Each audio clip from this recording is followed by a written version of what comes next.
নমস্কাৰ প্ৰিয় দৰ্শক, আজি এটা লৈ আহিছোঁ আপোনালোকৰ মাজলৈ এটি ৰহস্যময়ী কাহিনী।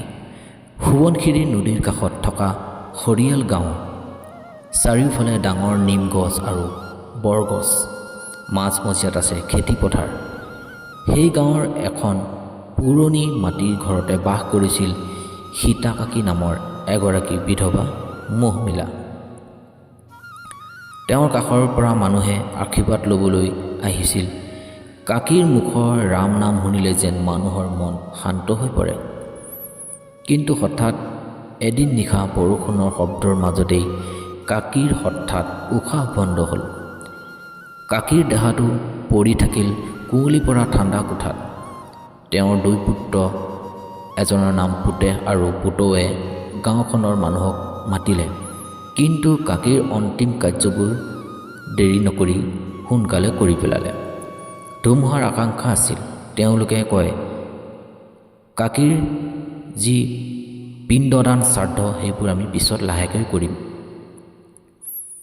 সীতা কাকীৰ এটা জোঙা সৰু ধুতিৰ টুকুৰা আৰু তেওঁৰ বেছি প্ৰিয় চুৰিখন, যি তেওঁ সদায় মাথোত কঁকালত বান্ধি ৰাখিছিল, তেওঁৰ পুতেহে গোপনে লৈ মনে মনে ৰাখি থলে।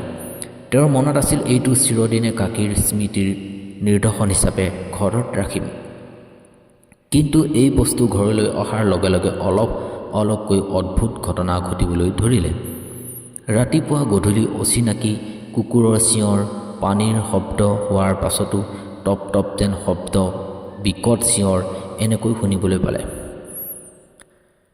ৰাতিপুৱা ভয়তে কঁপিবলৈ ধৰিলে। পুতৌৱে কয়, মই সপোনত কাকীক দেখি থাকোঁ, কিন্তু তেওঁৰ চকুত বিষাদ।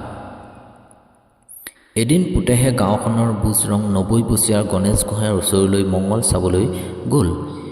তেওঁ সকলো কথা গাঁৱৰ বুঢ়াজনক বুজাই ক'লে। গোহাঁয়ে চকু মুদি থাকিয়েই ক'লে, তই কাকীৰ কোনো বস্তু ঘৰত ৰাখিছ নেকি? তেতিয়া পুতেহে ভয়তে কঁপি কঁপি উত্তৰ দিলে, মই কাকীৰ চুৰিখন ল'লোঁ আৰু সঁচাকৈয়ে মই ঘৰত ৰাখি থৈছোঁ। গোহাঁয়ে চকু মেলি সঁচা অন্তৰে ক'লে, মৃত্যুৰ লগত সম্পৰ্ক থকা বস্তু যদি গৃহত ৰাখি দিয়া হয়, আত্মা তেতিয়া বান্ধ খাই থাকে। আত্মা যদি বান্ধ খাই থাকে, তেতিয়া সেয়া কেতিয়াও শান্তি নাপায়। সেই বস্তুৰ সৈতে তেওঁৰ স্মৃতি, অমুক কামনা জড়িত থাকে।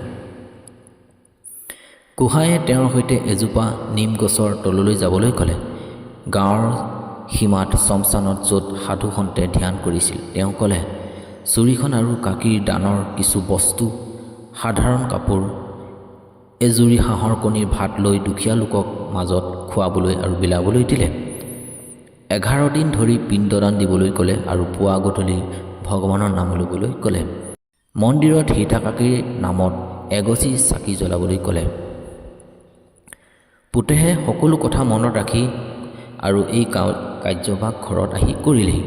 গাঁওবাসীয়ে একেলগে অংশগ্ৰহণ কৰিলে। গাঁৱত পুনৰ ধুনীয়া সুৰে নাম কীৰ্তন বাজিল। অচিৰেই পুতেহৰ ঘৰখনত পোনতে ভয় নোহোৱা এক ধৰণৰ শান্তি আৰু পবিত্ৰতা অনুভৱ হ'ব ধৰিলে। সেই ৰাতি পুতেহে স্বপ্নত সীতা কাকীক আকৌ দেখিলে। তেওঁ বগা কাপোৰে পিন্ধি হাঁহি মুখেৰে ক'লে, বোপাই, এতিয়া মই শান্তিত আছোঁ। পিছদিনা পুতেহে গাঁওবাসীক সকলো কথা বুজাই ক'লে, কাকীৰ বস্তু মোৰ স্মৃতি আছিল, কিন্তু সেইটো তেওঁৰ আত্মাৰ ওপৰত শৃংখল আছিল। তেতিয়াৰ পৰা বসন্তপুৰৰ এটি নতুন নিয়ম আৰম্ভ হ'ল।